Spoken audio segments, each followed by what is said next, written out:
आज हम लाए हैं director of education GNCT of Delhi की तरफ से जो आपका मिड टर्म का एग्जाम है, प्रैक्टिस पेपर है, वो हम आज की इस वीडियो में डिस्कस करेंगे 9th क्लास के बच्चों 2022-23 सेशन के लिए। और साइंस का है आपका ये, और जो हिंदी मीडियम इंग्लिश मीडियम हम दोनों में ही डिस्कस करेंगे। 80 मार्क्स का पेपर है आपका 3 घंटे का। तो यहाँ पे कुछ ग्रामर इसके इंस्ट्रक्शंस देख लेते हैं। सेक्शन ABCD 4 सेक्शन है, 36 क्वेश्चन टोटल 36 क्वेश्चन है।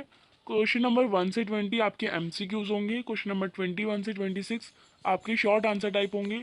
सेक्शन C आपका 27-33 थोड़ा सा शॉर्ट आंसर टाइप, मतलब 3 मार्क्स के होंगे, 50 से 80 वर्ड लिखने होंगे। 34 से 36 आपके 5 मार्क्स होंगे, जिसमें आपको 80 से 120 वर्ड लिखने हैं। जहाँ पे डायग्राम बनाना है वहाँ पे आपको नीट एंड क्लीन डायग्राम बनाना है, जिस क्वेश्चन में मांगता है।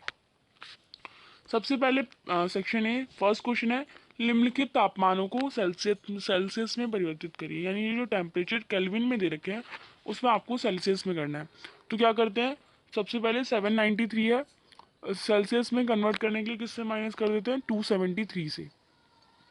तो आपका आंसर क्या आ जाएगा, 793 में से 273 माइनस करेंगे तो 520 और 520 आ जाता है, और जो आंसर आया उसमें आगे सेल्सियस लगा देते हैं। नेक्स्ट है 870, 870 में से 273 माइनस करेंगे तो हमारा क्या आ जाएगा, 597, जो कि आपका डिग्री सेल्सियस आपका आंसर हो जाएगा। फर्स्ट एंड सेकेंड हो गया, हमने केल्विन को सेल्सियस में बदल दिया। अब आपको निम्न पदार्थों को कणों के बीच बढ़ते हुए आकर्षण के बल, इसमें आपको फर्स्ट क्वेश्चन में अथवा भी दे रखा है। अथवा भी एक बार देख लेते हैं। एक गोताखोर स्विमिंग पूल में पानी को काटने में सक्षम है। कौन सा पदार्थ का गुण ये प्रेषण दर्शाता है। तो ये जो पदार्थ होता है वो हमारा आकर्षण बल दर्शाता है। तो यहाँ पे आप इसमें आकर्षण बल दर्शाता है पूरा आप लिख लेंगे, आकर्षण बल। या फिर आप इसमें इंग्लिश में लिखेंगे फोर्स ऑफ अट्रैक्शन। फोर्स यानी स्विमिंग पूल में तो विच प्रॉपर्टी ऑफ मैटर दस दिस ऑब्जर्वेशन, तो फोर्स ऑफ अट्रैक्शन जो होगी वो प्रॉपर्टी होगी मैटर की, अट्रैक्शन। नेक्स्ट है question number second, arrange the following substance in the increasing order of force of attraction between the particles. तो particles के फोर्स ऑफ अट्रैक्शन के आपको बेसिस पर इसे करना है, यानी इन पदार्थों के कणों के बीच बढ़ते हुए आकर्षण बल के अनुसार। तो सबसे पहले तो हमारा ऑक्सीजन होता है, फिर आप जल यानी H2 यानी वाटर आप करेंगे, H2O लिख देती हूँ मैं। उसके बाद जैसे एरो एरो बना बना के चलेंगे। देन चीनी, चीनी आपका यानी शुगर। तो ये आप इंग्लिश हिंदी दोनों में यहाँ पे लिख लेंगे, चीनी यानी आपका शुगर हो जाएगा। अब एलॉयस क्या होते हैं, आपको एक एग्जांपल देना है, तो मैं आपको बता देती हूँ, आपको डेफिनेशन बुक से लिखनी है। एलॉयस यानी मिक्स धातु जो होते हैं उनमें एक आधातु होती है और एक धातु होती है, एक या दो भी हो सकती है।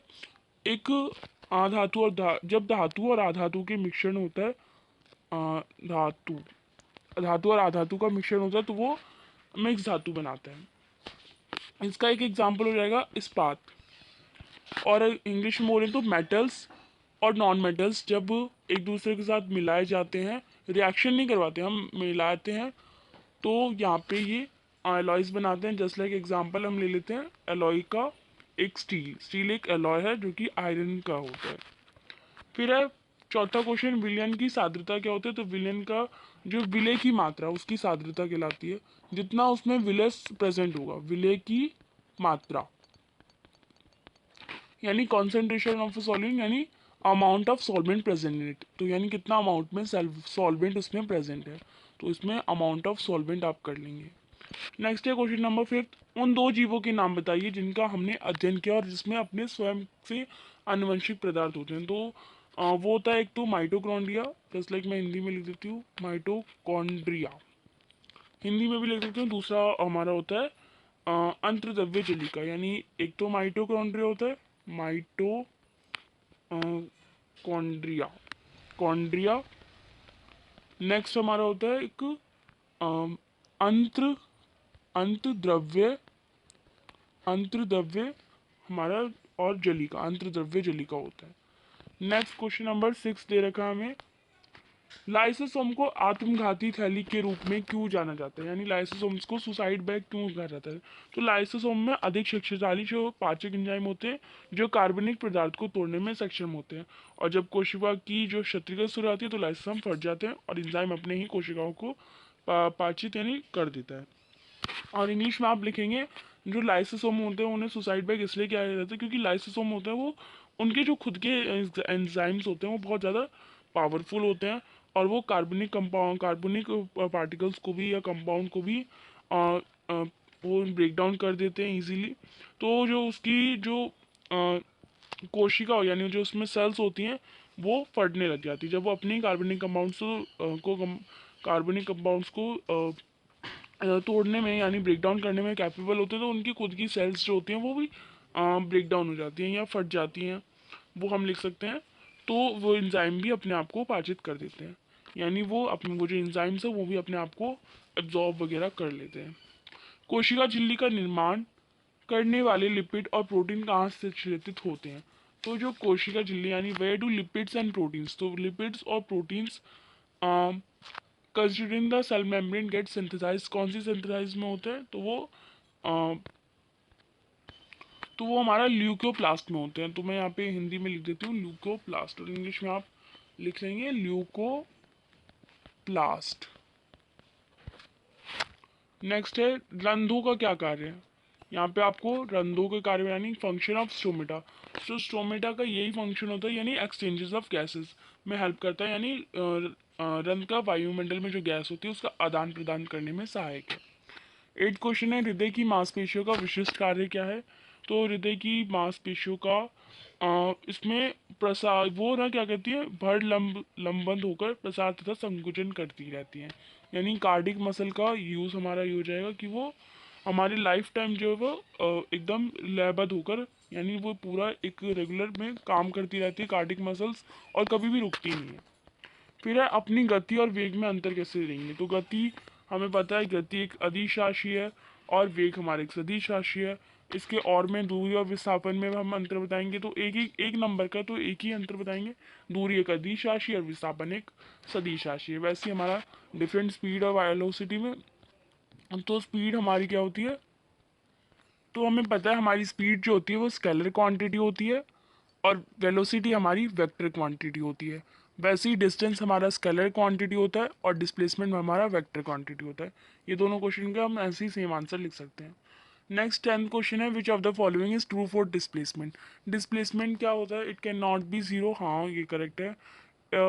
It migrate which of the following is true for displacement? It magnitude is greater than the distance travel by the objects, यानी इसका परिमाण जो होता है वस्तु द्वारा तय गई दूरी से अधिक होता है। तो ऐसा नहीं होता, इसका कम भी हो सकता है। तो ये तो यस लाइक मैं आपको एक एग्जांपल से बताती हूँ।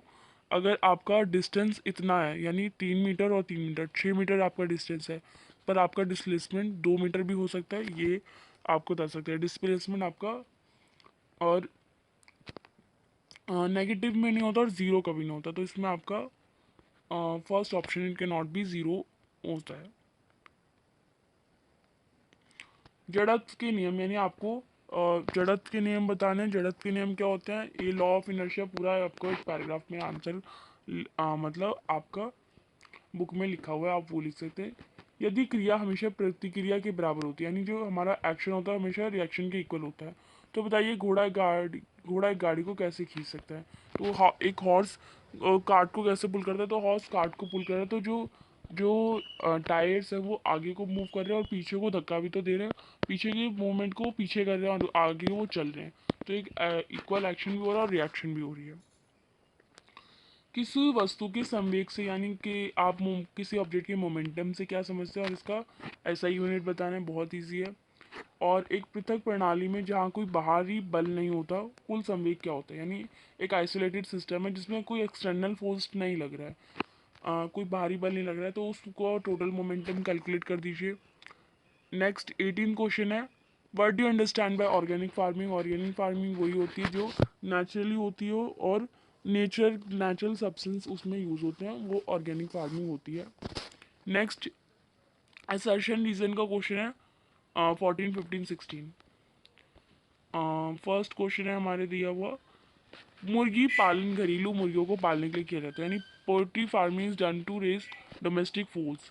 मुर्गी पालन के उत्पादन में अंडे का उत्पादन और मांस के लिए बॉयलर उत्पादन शामिल है। यानी जो पोल्ट्री फार्मिंग है वो एग प्रोडक्शन और बॉयलर प्रोडक्शन पोल्ट्री फार्मिंग में यूज़ होता है। तो असर्शन भी ट्रू है, रीज़न भी ट्रू है, तो ये करेक्ट एक्सप्लेनेशन ए ऑप्शन आ जाएगा आपका। The states of matter are interconvertible. पदार्थ की जो अवस्थाएं होती है अंतर परिवर्तनीय होती हैं। और the state of matter can be change by changing temperature और प्रेशर, तो ये भी ट्रू है, इसमें भी ए ऑप्शन आ जाएगा। पदार्थ छोटे छोटे कणों से बना है। Matter is made up of small particles. The matter around us exist in three states. अब यहाँ पे मैटर स्मॉल पार्टिकल से बना और थ्री स्टेट में होता है, सॉलिड लिक्विड गैस। दोनों ही स्टेटमेंट करेक्ट है, पर कोई करेक्ट एक्सप्लेनेशन नहीं दी थी, तो इसमें आपका बी ऑप्शन करेक्ट हो जाएगा। 17 से 20 तक के क्वेश्चन है जो कि सब पार्ट है इसमें, सब में तो आपको पैराग्राफ पढ़ के ही क्वेश्चन का आंसर करने हैं। जस्ट लाइक मैं पढ़ लेती हूँ। इंडिया में 4 टाइम जो होता है प्रोडक्शन होता है फूड ग्रेन्स का, 1950 से लेके 2010 तक के सिनेरियो को देख के चला जाए तो 20 बस with only 25% increase in cultivated land area, but सिर्फ 25% ही कल्टिवेटेड लैंड एरिया स्टार्ट हुआ है। This is increase in production which achieve things the practice involved in the farming. We can divide into three stage, हम इसे three stage में divide कर सकते हैं। First जो चॉइस ऑफ सीड है प्लांटिंग के लिए, second nurturing the of the crop plant, and third protecting of growing and harvested crop from loss. Thus the major group of activities from for improving crop yields classified as crop variety improvement, crop production improvement or crop management. Next हमें question दे रखा है what is kharif season period. तो kharif season का period होता है जून से जुलाई, जून से अक्टूबर, जून से नवंबर, जून से दिसंबर। तो ये हमारा वैसे तो मई से जुलाई होता है, तो हम इसे जून टू जुलाई करेंगे। ये ऑप्शन आपका करेक्ट है। राबी सीजन का पीरियड क्या, राबी सीजन का पीरियड उससे एकदम वैसे में ये उल्टे में ही मान लेते हैं, तो ये गर्मी होता है तो ये ठंड में हो जाता है। वो अक्टूबर से दिसंबर होता है, तो अक्टूबर नहीं बट यहाँ पे नवंबर दे रखा है, तो नवंबर से आपका जनवरी जो है आपका ऑप्शन करेक्ट हो जाएगा। राबी सीजन का पीरियड डी ऑप्शन। नेक्स्ट है प्लांट जो होते हैं मैन्युफैक्चर करते हैं सनलाइट फूड अपनी सनलाइट में by the process of photosynthesis, यानी प्रकाश संश्लेषण। निम्नलिखित में से कौन सी खरीफ की फसल नहीं है, तो कौन सी खरीफ की फसल नहीं है। खरीफ की फसल आपको पता है कौन कौन सी होती है। तो लाइन सीड तो होती है हमारी, यानी अलसी भी होती है खरीफ की फसल, धान भी होती है और हमारी मक्का भी होती है, पर अरहर जो होती है यानी पिजन पी नहीं होता, तो इसमें आपका सी ऑप्शन करेक्ट है। निम्नलिखित में से कौन सी रबी की फसल नहीं है, तो विच of the following is not a rabi crop. तो वीट भी होता है, सोयाबीन भी होता है, मस्टर्ड भी होता है, पर पीस मटर नहीं होता, आपका सी ऑप्शन करेक्ट है। किसी विलियन की, यानी आप इसे हम पढ़ेंगे जो concentration of a solution is amount of solute present per unit volume पर unit mass of the solution, यानी पर यूनिट वॉल्यूम में कितना अमाउंट में सॉल्यूट प्रेजेंट है पर unit mass of the solution में। Solubility of a solution increase with the increase in temperature, यानी जब किसी सॉल्यूशन की सॉल्युबिलिटी इंक्रीज होती है तो उसका टेम्परेचर भी इंक्रीज होता है। During an experiment a student dissolve 50 gram of sugar in 350 gram of water. उसने 50 gram sugar 350 gram of water में डाला और नॉर्मल टेम्परेचर पे। जो कॉन्सेंट्रेशन है सॉल्यूशन का वो हम मास परसेंटेज में मास ऑफ सॉल्यूट और mass of solution divided by 100 से करते हैं। कौन सा इसमें विच of the following not a component of solution. Solute भी होता है, सॉल्वेंट भी होता है और डिस्पर्स फेज और नॉन ऑब्जॉर्व, तो नॉन ऑब्जॉर्व उपरोक्त में से कोई नहीं, डी ऑप्शन करेक्ट है, यानी तीनों हैं। Sugar solution is the solution of solid and liquid, solution of liquid and liquid, heterogeneous solution, solution of gas and liquid. तो ये मिक्सचर हेट्रोजेनस सॉल्यूशन हो जाएगा क्योंकि वो डिजॉल्व नहीं होता, तो इसमें आपका सी ऑप्शन हो जाएगा। नेक्स्ट है third question, which statement is true about concentration of a solution? Amount of solute present per unit volume, amount of solvent present per unit volume, never change with temperature, none of the above। तो इसमें A option correct हो जाएगा, amount of solute present per unit volume। What is the concentration of the solution prepared by the student during the above experiment? तो उसका concentration निकालना है। 15 को 350 से डिवाइड करना और हमें इसको 100 से डिवाइड करना, तो इसे कर ही देंगे तो ये हमारा 1/7 कर देंगे तो ये हमारा आ जाएगा। इसे डिवाइड करके आपका जो आंसर आएगा वो आप लिख देंगे।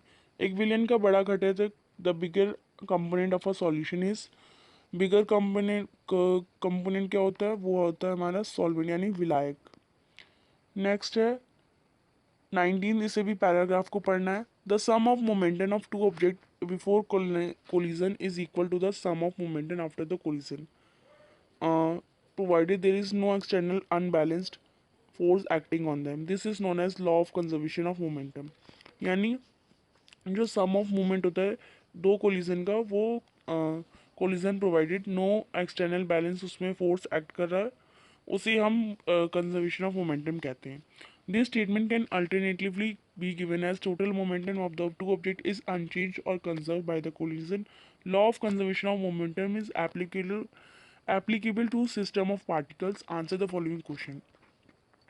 Law of conservation of momentum is applicable to our system of particles, only for two particles, only for one particles, none of the above। तो a system of particles।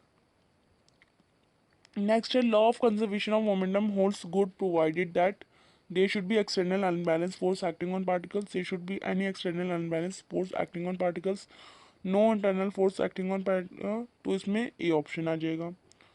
टक्कर होने पर दो वस्तुओं का कुल संवेग, यानी जब the total momentum of two object with one collision occurs change, given change conserve become zero, तो रिमेन्स जो टक्कर होने पर हो जाए उसका चेंज हो जाता है, ए ऑप्शन। ऐसा यूनिट क्या है मोमेंटम की, KGM, KG metre per second, तो वो हमारी केजी मीटर पर सेकेंड होती है। Next, the momentum is the production of mass and velocity which is the measure of, जो होता है मास और वेलोसिटी होता है, तो ये हमारा मास और वेलोसिटी हमारे किस में आता है, काइनेटिक एनर्जी में आता है। नेक्स्ट है ब्लड, जो हमारा blood is connective tissue which is has a fluid. Blood एक कनेक्टिव टिश्यू है जिसमें फ्लूइड प्लाज्मा होता है, जिसमें आरबीसी, डब्ल्यूबीसी और प्लेटलेट्स सस्पेंडेड होती है। जो प्लाज्मा है उसमें प्रोटीन, सॉल्ट और हार्मोन्स भी होते हैं। Blood flow and transport gases, nutrients, hormones and waste material to different parts of the body. और ब्लड फ्लो होता है। Which cell provide us immunity, यानी कौन सी प्रतिरोधक क्षमता प्रदान करती है, तो वो डब्ल्यूबीसी यानी डब्ल्यूबीसी। नेक्स्ट, प्लेटलेट्स मदद करता है, किस में हेल्प करता है, ब्लड रक्त का थक्का बनाने में, हाँ ब्लड क्लोरेशन इसमें भी हेल्प करता है। ट्रांसपोर्टेशन ऑफ कार्बन डाइऑक्साइड का परिवहन में, ऑक्सीजन के परिवहन में भी और हार्मोन के परिवहन में भी। तो आप देखिए इसमें तो सारे ऑप्शन सही हैं। तो प्लेटलेट्स जो होता है, अब इसमें आप देखिए गौर से, प्लेटलेट्स, तो प्लेटलेट्स जो होता है वो हमारा ऑक्सीजन के ट्रांसपोर्टेशन में ज़्यादा हेल्प करता है, तो इसमें आपका सी ऑप्शन करेक्ट रहेगा, प्लेटलेट्स। नेक्स्ट है हमारे शरीर में उत्पन्न होने वाली कार्बन डाइऑक्साइड का परिवहन रक्त की किस कोशिका द्वारा किया जाता है, यानी कार्बन डाइऑक्साइड जो प्रोड्यूस हमारी बॉडी में, वो ट्रांसपोर्ट की कौन सी सेल से होता है, आरबीसी, डब्ल्यूबीसी, प्लेटलेट्स या प्लाज्मा, तो वो हमारा ट्रांसपोर्ट वो होता है प्लेटलेट्स से होता है। नेक्स्ट आपका है every connective tissue have, her connective tissue में क्या होता है, मैट्रिक्स होता है, सेल्स आर लूजली स्पेस्ड होते हैं, या शरीर में पदार्थ का परिवहन यानी transport suspend in the body both A and B, तो इसमें आपका बोथ ए एंड बी आ जाएगा करेक्ट। हीमोग्लोबिन रक्त के किस घटक के में मौजूद होता है, तो हीमोग्लोबिन जो होता है वो रेड ब्लड सेल्स में होता है, आरबीसी। सेक्शन बी है why do we see water droplets on the outer surface of glass containing ice cold water। तो हमें आइस कोल्ड वाटर में जो ग्लास के बाहर हम ड्रॉपलेट्स क्यों देखते हैं, क्योंकि इवोपरेशन होती है, डायरेक्ट ये क्वेश्चन है। फिर है यहाँ पे question, liquids generally have lower density as compare to solid but you must have observe ice floats on water. आपने देखा जो आइस है वो वाटर में फ्लो करती है, जबकि उसकी डेंसिटी तो कम है, तो क्यों करती है वो आपको लिखना है, ये भी बुक का डायरेक्ट क्वेश्चन है। What factors may be responsible for losses of grains during storage। तो कौन कौन से फैक्टर्स है, या तो उसे जो रैट्स एंड पेस्ट हैं वो खा लेंगे, जिससे ग्रेन्स कम पड़ जाएगी, या फिर वो खराब हो गए होंगे, सड़ गए होंगे, बैग्स में सही से नहीं रखे होंगे, तो ये बहुत सारे अनाज के नुकसान होने के कारक बन सकते हैं। फिर है how would you confirm that colourless liquid given is you is pure water. आप कैसे कंफर्म होंगे कि कलरलेस गिवन जो लिक्विड है वो प्योर वाटर है, तो आप उनसे उसकी एक्सपेरिमेंट करके देख सकते हैं, और वो एक्सपेरिमेंट आपको पता है कौन सा करते हैं। List the points difference between homogeneous और होमोजीनियस। तो होमोजीनियस कैसा मिक्सचर है, इसमें डाइट जो इसमें सॉल्यूशन बन जाता है, बट ये सस्पेंडेड पार्टिकल्स हमें दिखते हैं, पूरी तरह डिजॉल्व नहीं हो पाता, ये सब हम लिख देंगे। एक ऑटोमोबाइल व्हीकल है जिसका मास है 150 kilogram. We what must be the force between the vehicle and road if the vehicle is to be stop at a negative acceleration of 1.7 metre per second -2। यानी एक ऑटोमोबाइल वाहन का द्रव्यमान 1500 kilogram है। यदि वाहन को 1.7 मीटर पर सेकेंड के ऋणात्मक त्वरण के साथ रोकना है, तो वाहन और सड़क के बीच में कितना बल होना चाहिए, तो वो आप कैलकुलेट कर लेंगे। एक ऑब्जेक्ट ट्रैवल करती है 16 मीटर में 4 सेकंड में, और दूसरी 16 मीटर 2 सेकंड में, तो एवरेज स्पीड क्या होगी। एवरेज स्पीड पहले 16 मीटर प्लस कर देंगे, फिर 16 मीटर प्लस कर देंगे, और सेकंड प्लस कर देंगे। 16 16 32, और ये हमारा आ जाएगा 6, और आप इससे एवरेज स्पीड निकाल सकते हैं इसे डिवाइड करके। नेक्स्ट है question, what would happen if the to the life of a cycle of a there was no Golgi apparatus.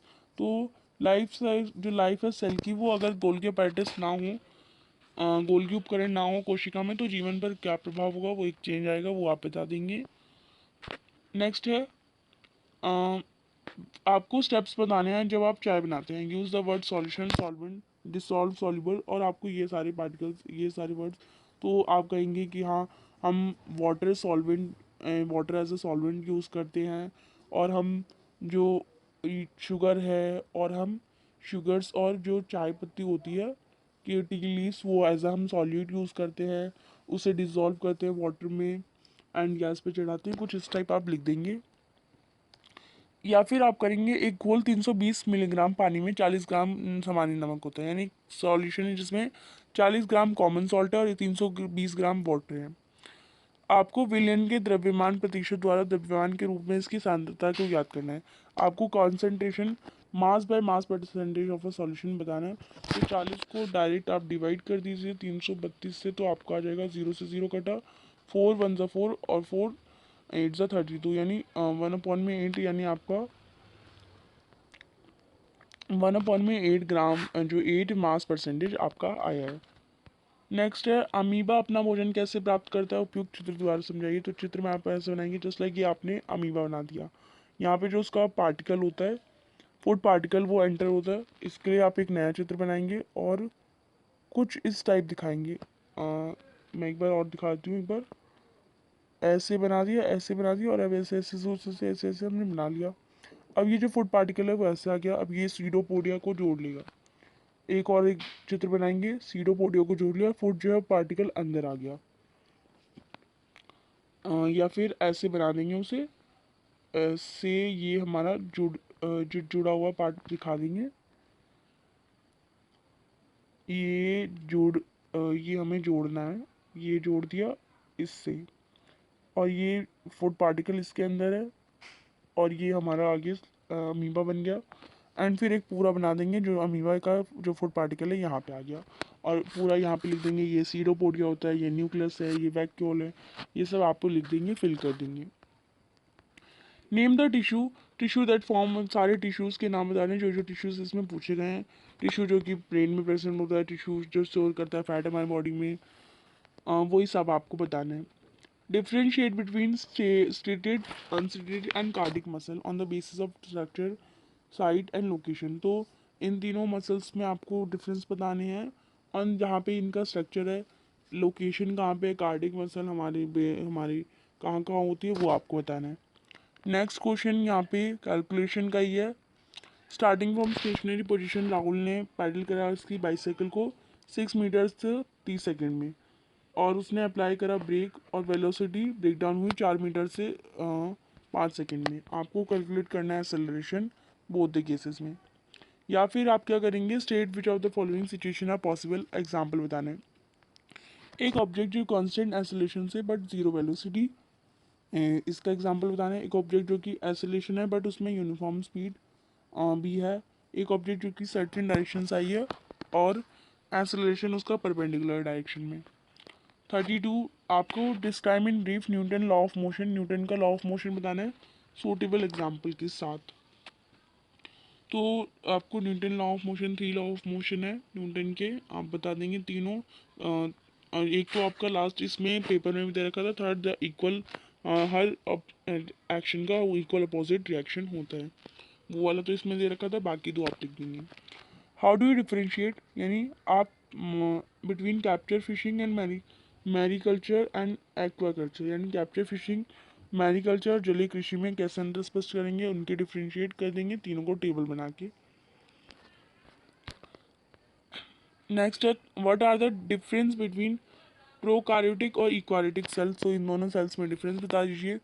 Plant cell animal cell से डिफरेंट कैसे है, क्योंकि प्लांट सेल में क्या क्या है और एनिमल सेल में क्या क्या है, कि आप इस प्लांट सेल में वो जो सेल वॉल होती है उसमें जो लेयर होती है वो प्रेजेंट नहीं होती बट एनिमल में होती है, ये सब आप बता देंगे। Answer the following question, describe cell theory, जो कि सेल्डियन और स्वैमन ने दी थी, एक्सप्लेन बाय विक्रू। डिफरेंट बिटवीन आइसोटोनिक, हाइपरटोनिक और हाइपरटोनिक सॉल्यूशन, तीनों में आपको डिफरेंस बताने हैं। फिर है कुछ क्वेश्चंस आपको, why does desert cooler cool better an on a hot और ड्राई डे, यानी जो डेजर्ट जो है वो कूलर कूल, मतलब यहाँ पे हिंदी में भी आप साथ साथ पढ़ लेंगे, जो गर्म शुष्क दिन में कूलर अधिक ठंडा क्यों होता है, यानी जब गर्मी और शुष्क दिन में जो कूलर हुआ होता है वो अधिक ठंडा क्यों देता है, ये बताना आपको। गर्मियों में घड़े का जल ठंडा क्यों होता है, और ये बताना है। नेक्स्ट, एसीटोन पेट्रोल या इत्र डालने पर हमारी हथेली क्यों ठंडी क्यों हो जाती है, तो जस्ट लाइक एसीटोन और पेट्रोल डालते हैं हम तो हमारा जो पाम है वो ठंडा फील होने लगता है, क्यों होता है वो बताना है। कप की अपेक्षा प्लेट से हम गर्म दूध या चाय जल्दी क्यों पी लेते हैं, क्योंकि जो उसकी जो हॉटनेस होती है वो सारी इवेपोरेट हो जाती है। नेक्स्ट, गर्मियों में किस तरह के कपड़े पहनने चाहिए, तो गर्मियों में हमेशा हमें कॉटन के और एकदम ढीले ढाले कपड़े, कॉटन के ढीले और सूती के कपड़े पहनने चाहिए, और इसलिए क्यों पहनने चाहिए ये भी आपको बता देना है। तीनों में से कौन सा सबसे तेज, यानी इसे क्वेश्चन को पढ़ेंगे सबसे पहले, ये केवल दृष्टिबंधित छात्रों के लिए।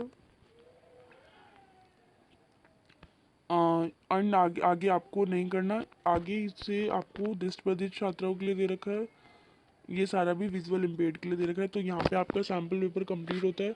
आई होप आपको अच्छे से समझ आ गया होगा। चैनल को अभी तक सब्सक्राइब नहीं किया तो प्लीज़ चैनल को सब्सक्राइब ज़रूर करें, ज़्यादा से ज़्यादा दोस्तों के साथ शेयर करें, और वीडियो अच्छी लगी तो इसे लाइक ज़रूर करिएगा, दोस्तों के साथ शेयर ज़रूर करिएगा। Thanks for watching, bye bye guys.